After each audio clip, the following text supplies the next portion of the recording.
Religion, The Real Matrix, the book based on African spirituality and mythology from ancient Kemet or Egypt, written by author Heru Ifangbemi. The book shows that all Western religions, Judaism, Christianity, and Islam, plagiarize from African spiritual systems to come up with their religions. Buy the book on Amazon. Link is in the description box. Let's go. There's not a Willie Lynch letter. There are letters. Okay. Now, I just happen to have lost a lot of sleep back 51 or 2 years ago when I had an internship at a DC think tank. And I had to sit in the Library of Congress and study the so-called slave pamphlets that were on microfilm. And Willie Lynch started off with his earliest publication. I think it was 1708 they had in Congress. And he wrote a series of letters that were really printed pamphlets. Okay. And he was in Bermuda, he was a slave owner and raiser of slaves in Bermuda, and he traveled all over the American colonies that included Bermuda, Barbados, Jamaica, the Bahamas, and what became the 13 colonies, and Canada, mostly in the south of what became the U.S., and he taught how to enslave folks. So there were Willie Lynch letters and pamphlets, and there were a whole bunch of them. And for the 150-year period that they stretched over up until basically 1860 or so, was the most recent set of slave pamphlets that I had to read and research, they all were consistent. It wasn't just divide and conquer. The secret was that you raised slaves like horses. And I had a ranch out in California where my ex was raising horses, and I had 15, 16 of them around the ranch at any given time. And the way you do that is when you buy wild horses, which you could get for cheap for breeding stock, wild Mustangs, secret, you cannot domesticate a wild stallion, but you can domesticate a wild herd mare. So what you did is when you domesticated the females, which was sometimes a struggle, but when you domesticated the females, she would domesticate her offspring for you. So if you had a foal that had a lot going on and you left the foal with the mama, you wouldn't have as much work to do to domesticate that horse as if you weaned that foal very early from mama and took it away from its mother. Then you would have a lot more work than you would have if the mama showed the offspring the paces. So they relied on the black woman to teach her children how to be good slaves. Now, one of the things that Willie Lynch advocated and was taken up was allow your fresh Negroes to run wild in your district. Watch them carefully. Figure out who the ones were that were going to be the chiefs.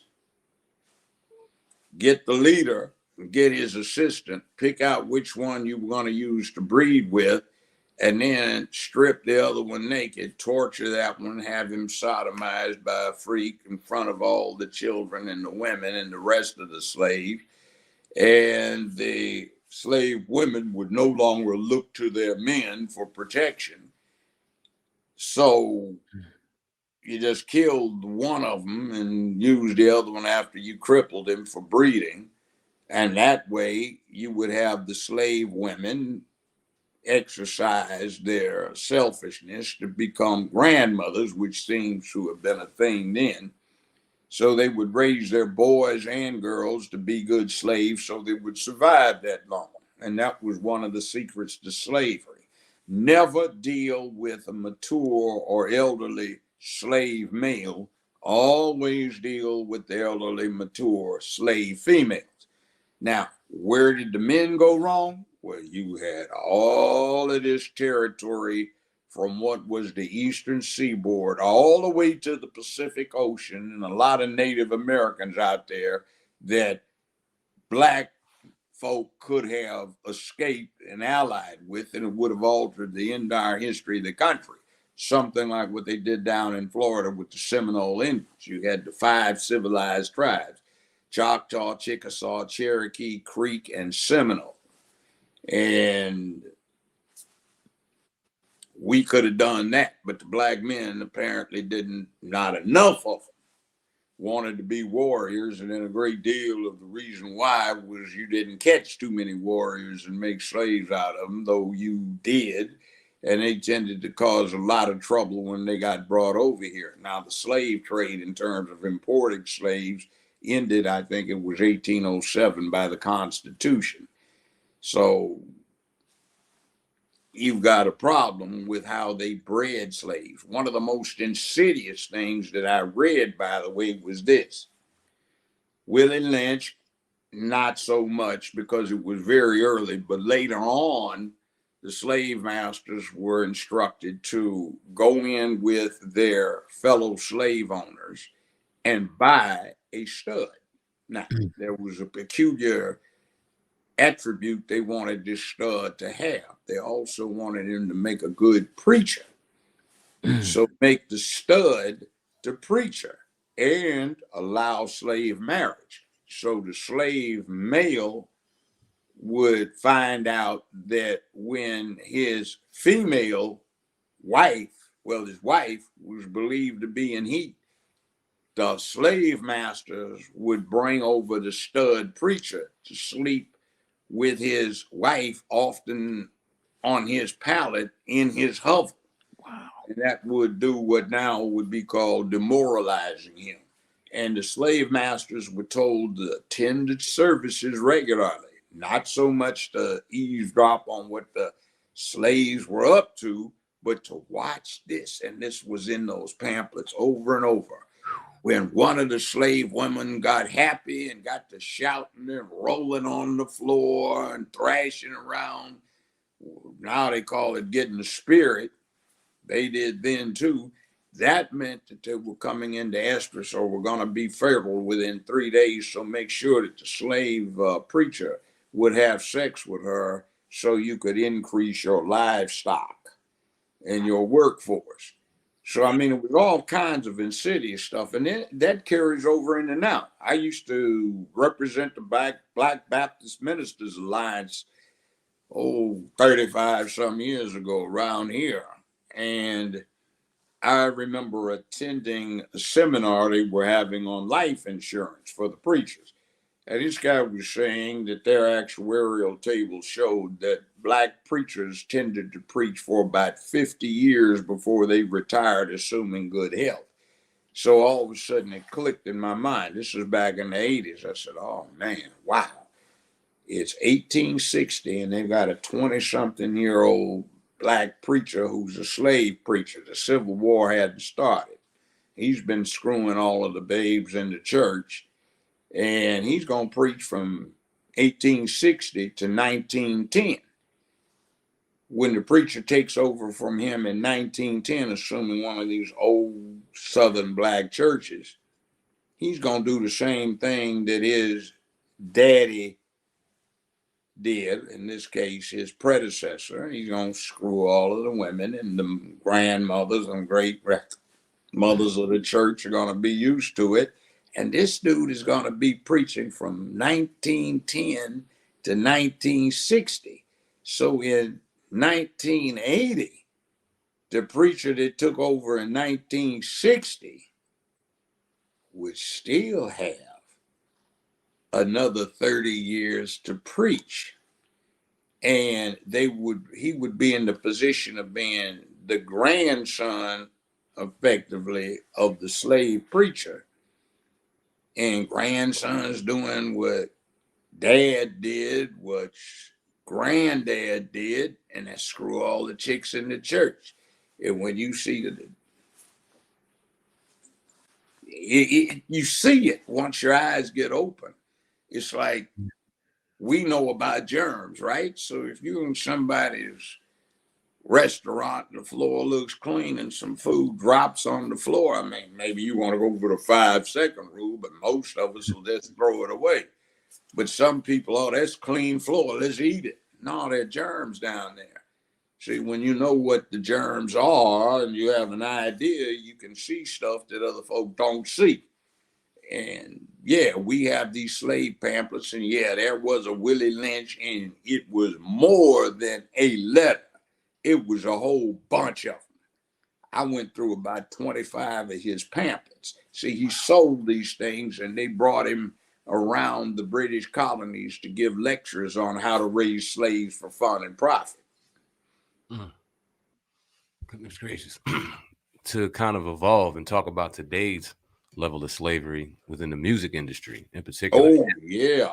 Them young brothers, one thing I got to say, I don't want to co-opt this, but questions that I would ask is what's happened to the black music industry? See, I can remember as this stuff evolved. Now, ordinarily, a trend in music for the 20th century lasted 5 to 10 years, and it was gone. Something replaced it. But hip hop, rap, that's been going on 50 years. What's going wrong with you? You be innovative. But then again, the money behind this, and whoops, I don't want to go get somebody Kanye mad, not mad at Kanye, but some people upset, is we've got a problem now with emasculation, and it's not just us, it's spread around the Western industrialized world. Not so much Russia, the Middle East, or China. But all of these young boys from Japan, Rome, Berlin, Rome, Sydney, Australia, Tokyo, they have masculinity problems too because it's so suppressed. They want to see masculine stuff. So when they see gangster hip hop rap video that looks masculine, they want it. And it's a very lucrative foreign market.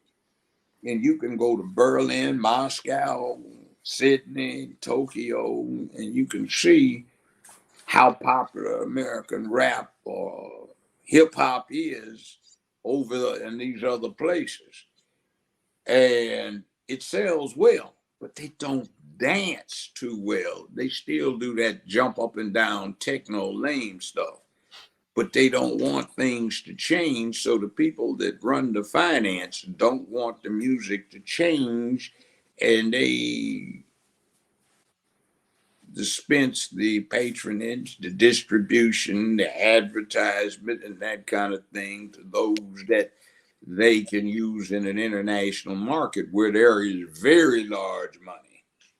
So there is a discouragement of innovation because they want this proven formula to continue. You know, what is it? If it ain't broke, don't fix it. Yeah. So I look at it as, okay, is this 2 days old, 2 weeks old, 2 months old, 2 years, 2 decades old, what I'm listening to? I had a little interesting thing with some young brothers a couple, 3 or 4 years ago. They were talking, oh man, this is hip. I said, that's Ike and Tina Turner from 1961. For God's sake, that's 60 years ago. You think that's hip? Oh yeah, man, it's deep. Oh, and you go into a nightclub, I can still dance. I can throw down, really, I can. Always have been, but I walk in a nightclub and I say, you know what's bad here? Everybody from 21 years old who can get up in here to 75, 81 years old can do the same dances. Maybe not as well, but they know what they're doing and they're familiar with the music. There is no way in hell my parents would have been familiar with what I was doing, or we would have expected them to be familiar with what I was doing when I was 20 something, let alone what their grandparents were doing. But you know, nowadays you listen to the elevator music and I'm going, man, that's, oh man, Smokey came out with that in 1959. So did Argentina. And that one that people don't even recognize. That's 1961 James Brown. Who's that? I don't know. Never heard. Because they don't recognize it. But it is the same. So we need some creativity and we need some breakaway. And you guys are going to have to get up off this shit about you don't want to rock the boat. You're going to have to rock the hell out of it and start putting some message out there. Mm-hmm. I can remember a thing we used to dance to back in 1959. Got a job, shot. You hear anybody talking about got a job now? Nah.